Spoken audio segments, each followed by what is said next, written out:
Dernier quart d'heure de Smart Bourse chaque soir, c'est le quart d'heure thématique et nous parlons de gestion thématique. Ce soir, nous allons décrypter un thème de marché comme nous le faisons chaque mois avec l'équipe de Galilée Asset Management. Son président, Ronnie Michali, est à mes côtés. Bonsoir Ronnie.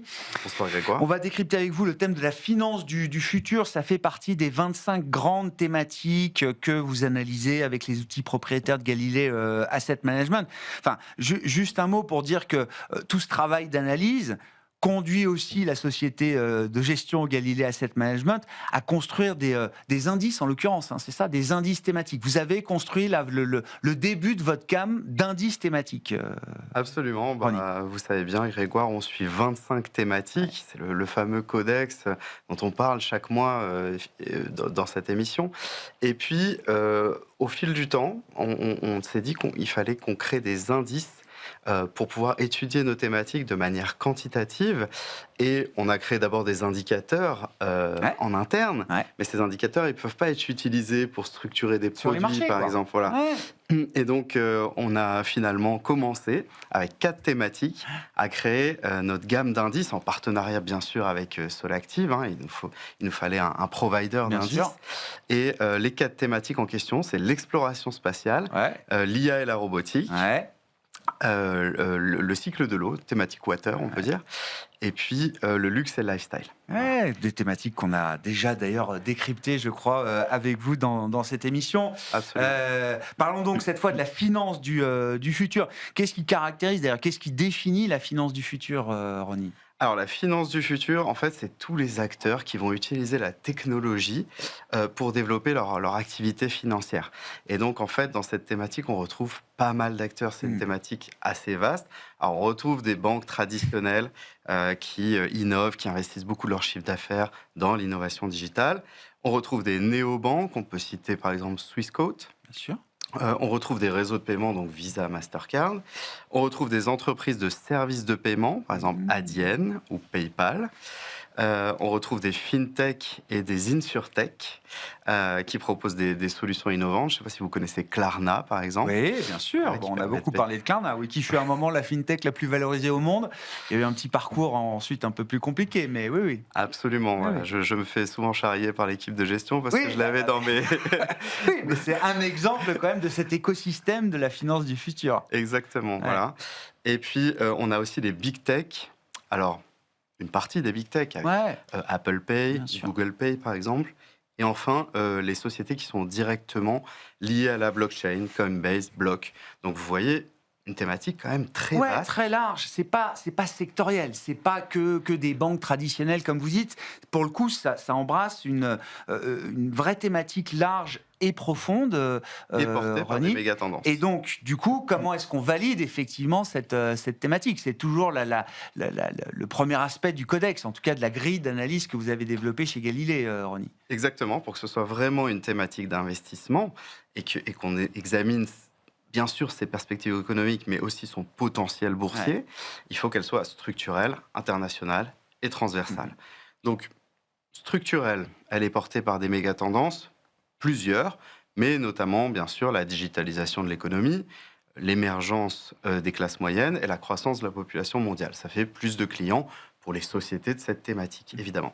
Si on prend juste la digitalisation de l'économie, l'essor du e-commerce va faire que, bien sûr, on va avoir besoin de solutions qui sont efficaces, qui sont instantanées et qui sont internationales. Du coup, j'en arrive à l'international. Cette thématique, elle est bien sûr internationale parce que le système financier, il est largement mondialisé et il est interconnecté. Vous avez possibilité de payer avec vos cartes bancaires un peu partout dans le monde et surtout avec les néobanques maintenant. Mais surtout avec des sociétés comme Visa, Mastercard, Adyen, c'est un chiffre d'affaires qui est mondialisé. Donc ça, vraiment, c'est une des caractéristiques, c'est vraiment l'une des thématiques les plus internationales. Et la blockchain, en fait, ça pousse cette logique encore plus loin. Puisqu'on va permettre finalement d'effectuer des transactions de manière sécurisée, à n'importe quel moment, depuis n'importe où, vers n'importe qui. Et donc ça, c'est vraiment la caractéristique internationale. Et enfin, transversale. Alors, c'est pas forcément la thématique où on trouve le plus de secteurs qui sont concernés. Il y a bien sûr le secteur bancaire, il y a le secteur de la tech et le secteur des services à la consommation. avec par exemple Google Pay, Tencent avec WeChat, etc. Qu'est-ce qu'on peut dire du potentiel et de la manière dont on met un prix sur cette thématique aujourd'hui en bourse, la manière dont le marché met un prix sur cette thématique en bourse, Ronnie? Alors, sur le prix, et après je reviendrai sur les performances. Ouais. Mais sur le prix, on est entre 23 et 24 fois les bénéfices, le fameux Waouh. PER. Ouais. Et donc, en fait, c'est une thématique plutôt grosse quand on regarde, mais pas tant que ça. On était beaucoup plus cher en 2020-2021. On était aux alentours de 33 fois. Donc, finalement, malgré des très bonnes performances, je vais y venir tout de suite, et ben finalement, cette thématique se paye moins cher qu'avant. Ouais. Au niveau des performances, sur les 7 dernières années, elle a surperformé le MSCI World 5 fois. Ouais. C'est un record. En 2021, on a plus 19%. 2025, on a plus 19%. 2024, plus 36%. C'est la deuxième thématique de toutes les 25 qu'on regarde. 2023, plus 42%. C'est la quatrième thématique de toutes celles qu'on a regardées cette année-là. Et l'année difficile, évidemment, c'est 2022, moins 38%. La hausse des taux. Et donc la hausse des taux qui pénalise bien sûr les valeurs tech, mais qui pénalise aussi les banques. Sachant qu'on sortait de la période Covid où on pensait qu'on n'irait plus jamais dans un magasin, que tous les paiements se feraient en e-commerce, en paiement dématérialisé, etc. Absolument. Ouais. Bon, quand je dis ça pénalise les banques, évidemment, la hausse des taux a été bonne pour le business model des banques. Ouais. Mais en tout cas, les banques... Mais il y a la partie tech dans cette thématique qu'il ne faut pas négliger. En fait, les banques ayant un bêta supérieur au marché, le marché baissant cette année-là, c'était, en tout cas au départ de 2022, c'était un petit peu compliqué. Ouais. Qu'est-ce qu'on peut dire des points forts? On en a déjà cité certains pour cette thématique, et des fragilités aussi peut-être derrière cette thématique de la finance du futur. Alors, pour finir sur les chiffres, ce qui explique finalement qu'on a des très bonnes performances, mais qu'on se paye pas si cher que ça, c'est que les perspectives économiques, elles ont largement augmenté. La croissance du chiffre d'affaires, c'est 13% annualisé pour les 3 prochaines années. La croissance des BPA, c'est 20% annualisé. Et puis, évidemment, tout ça se fait dans une volatilité plus élevée que le marché. D'accord. Mais du coup, tout cela représente quand même des points forts, des points forts de la thématique. Sinon, en point fort un petit peu plus subjectif, moins quantitatif, on va dire.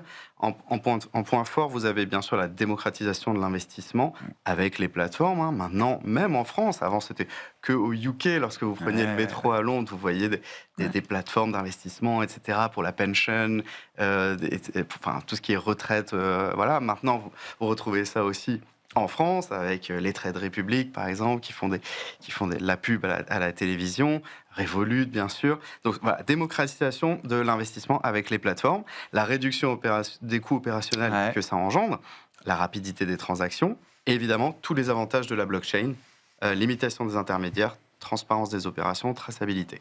Ça, c'est pour les points forts. Pour les points faibles, c'est des sociétés qui sont fortement régulées. Le secteur bancaire est fortement régulé. Oui. La tech, ça commence un petit peu plus. Sensible aux décisions politiques. Vous avez Donald Trump qui, il y a 2 semaines, a annoncé qu'il souhaitait baisser le taux des cartes de crédit à 10%. Ça n'a pas profité du tout à la thématique. Non, un business important pour les banques américaines, sûr. Absolument. Et l'ouverture de la concurrence aussi.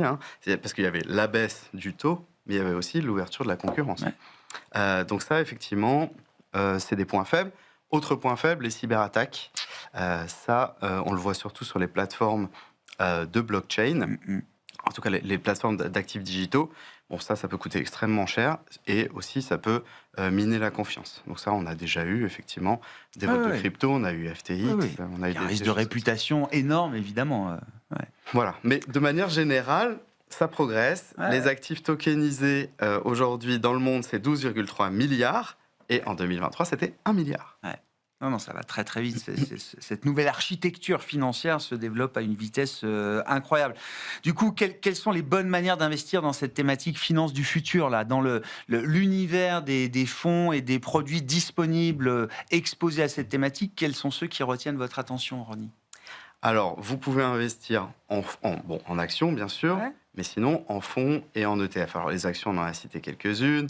On a cité Adyen, par exemple. Bien sûr. Il faut savoir que le chiffre d'affaires de Adyen, sur les 5 dernières années, la croissance du chiffre d'affaires n'a jamais été inférieure à 20%. Donc voilà, vous pouvez aller sur des sociétés comme ça, on en a cité plein. Maintenant, au niveau des fonds et des ETF, on peut aller sur Robeco, par exemple, Robeco New Financials. Voilà. C'est un fonds qui a des banques classiques, mais aussi des entreprises susceptibles de jouer un rôle dans la numérisation de la thématique. C'est vraiment pour les gens qui veulent tester et pas y aller totalement. Parce que ça reste quand même un fonds où il y a pas mal de banques classiques, avec une approche GARP, donc Growth at Reasonable Price. Donc voilà, c'est pour les gens qui souhaitent mettre un pied dans la thématique. Dans celui-ci, il y a 50% de sociétés US, 30% d'Europe. D'accord. Il faut vouloir s'exposer au moins à moitié aux US. Ouais. Ensuite, vous avez chez BlackRock BGF FinTech. Alors là on est déjà on est déjà plus tourné sur l'évolution digitale. Ouais. Celui-ci a un peu plus d'États-Unis, presque 67% d'US. Et c'est principalement des large et des mid-cap de la thématique dont on a parlé, mais un peu moins tourné vers les banques, beaucoup moins d'ailleurs tourné vers les banques traditionnelles. Et enfin, en tracker, il en faut pour tous les goûts. Potentiellement, on a Xtracker FinTech Innovation, donc lui aussi, il a plus de 65% sur les US. Et lui, finalement, c'est une bonne répartition des acteurs de la thématique. On va retrouver des FinTech, des InsurTech, on va retrouver des Big Tech, on va retrouver de la blockchain. Donc voilà, c'est vraiment un tracker sur un indice qui représente bien la thématique. Ouais, plutôt bien diversifié. Merci beaucoup, Ronny. On se retrouve dans un mois pour décrypter avec vous une nouvelle thématique d'investissement à travers les outils d'analyse de Galilée Asset Management. Ronny Michali, le président de Galilée AM, était avec nous, l'invité de ce dernier quart d'heure de Smart Bourse.